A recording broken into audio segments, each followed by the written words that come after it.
Canada, mon combat news. Les parents, cette vidéo est pour vous. Quand vous envoyez vos enfants à l'étranger, au Canada, en Europe, ne croyez pas que les enfants vont partir là-bas en un jour devenir multimillionnaires. Parce que trop, c'est trop. Ça fait il y a trop de dégâts. Les enfants deviennent bêtes ici au Canada. Voilà une petite fille de 10 ans qui m'écrit sur Snap. Elle est en pleurs, elle est en larmes, elle ne sait pas quoi faire. Je vous explique l'histoire. Voilà une jeune fille qui quitte au Cameroun et au Canada comme ça là. Sans rien, il dit sans 5 francs. Ça se passe comment? Sa mère au Cameroun, elle fait le dossier de l'enfant. L'enfant a le visa. La mère est veuve. On ne dit pas que non. Elle s'en sort pas, la vie est dure. Elle part à la Réunion. Elle prête $1000. Elle prête $1000 à la Réunion. En tout cas, ça donne $1000. Elle n'a aucune famille au Canada. La mère, donc, elle se rend compte que il y a une de ses copines que son fils avait voyagé depuis. Elle demande donc à sa copine que pardon, voilà ma fille qui a eu le visa. Est-ce qu'elle peut au moins aller chez ton fils le temps qu'elle ait un peu ses repères, qu'elle ait son job et qu'elle commence à travailler et tout et tout. Là, sa copine dit qu'il n'y a pas de souci, il faut poser mon fils. Voilà qu'ils arrangent tout, le fils accepte. La fille prend son vol, elle est au Canada comme ça, là, elle atterrit, le gars vient la chercher à l'aéroport. Arrivé, c'est ce qu'elle m'explique, la fille m'explique ça, arrivé chez le gars dit à la fille que comme il était pris là, vraiment, tu vas au trop faire 2 semaines ici là. Parce que on est ici au Canada, c'est pas facile et tout et tout. C'est juste parce que ta mère, c'est la copine de ma mère, c'est ça qu'il a accepté. La fille dit qu'il n'y a pas de souci. C'est donc comme ça que, un peu, comme c'est les garçons, donc comme c'est les hommes. Un peu, le gars a commencé à faire les avances à la fille. Ils ont commencé à gnorcer ensemble. Ils ont commencé à gnorcer ensemble. La fille ne pouvait pas dire non. C'est qu'elle m'a expliqué, hein. Elle ne pouvait pas dire non parce qu'elle ne savait pas où partir. Elle a commencé à gnorcer avec le gars, gnorcer avec le gars, gnorcer avec le gars. Et elle a porté la grossesse, comme je vous dis là. Elle porte la grossesse, elle m'écrit, parce qu'elle va recommencer l'école. Elle commence l'école jusqu'en septembre prochain. Ça fait autour un mois qu'elle est arrivée. Non, elle commence l'école quand? En tout cas, elle commence l'école, elle va recommencer l'école dans tous les cas. Elle vient d'arriver comme ça au Canada. Ça fait pas encore ça fait autour un mois qu'elle est arrivée. Elle a porté la grossesse.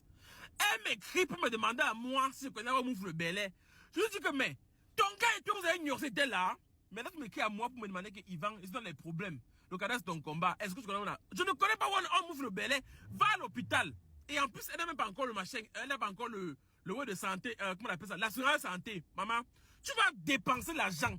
Quand vous venez au Canada, les parents, voilà, comme ça, c'est un cas isolé. Il y en a beaucoup de cas pareils.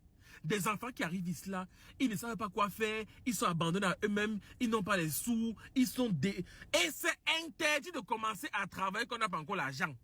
Qu'est-ce que c'est qu'on C'est interdit de commencer à travailler quand on n'a pas encore commencé l'école. C'est interdit, formellement interdit. Vous savez que chaque jour le Canada met les réformes sur pied. La nouvelle réforme est sortie hier que ceux qui sont ceux qui font les choses derrière là, ça vous rappelle la résidence permanente. Les parents, quand vous envoyez vos enfants au Canada, le Canada c'est le combat de tout le monde, c'est vrai. Mais s'il vous plaît, n'envoyez plus vos enfants ici là sans qu'ils ne sachent où partir. Si vous voulez que vos enfants viennent au Canada, c'est un nouveau départ. Ça demande beaucoup de sous de voyager. Sincèrement, ça prend beaucoup d'argent. N'envoyez plus vos enfants. Il y a beaucoup de filles. Il y a des filles qui vendent le piment. J'assume ce que je dis. Et je ne dis pas ça derrière. Il y en a plein. Même pas seulement les filles, il y a les hommes et les filles qui vendent le piment, qui font des choses qui ne sont pas normaux. On dit normal ou normaux, en tout cas, qui font des choses qui ne sont pas correctes. Je ne vais pas seulement dire les termes ici là, mais ça se passe, il y a beaucoup trop de mauvaises choses qui se passent ici là. Pas parce que le Canada c'est un mauvais pays, c'est parce que les parents envoient les enfants ici là comme ça là. Vas-y, si tu vas trouver le travail là-bas, tu vas devenir riche. Non! Non, c'est pas possible. C'est dur. C'est dur même pour les étudiants, c'est encore même dur pour les étudiants même.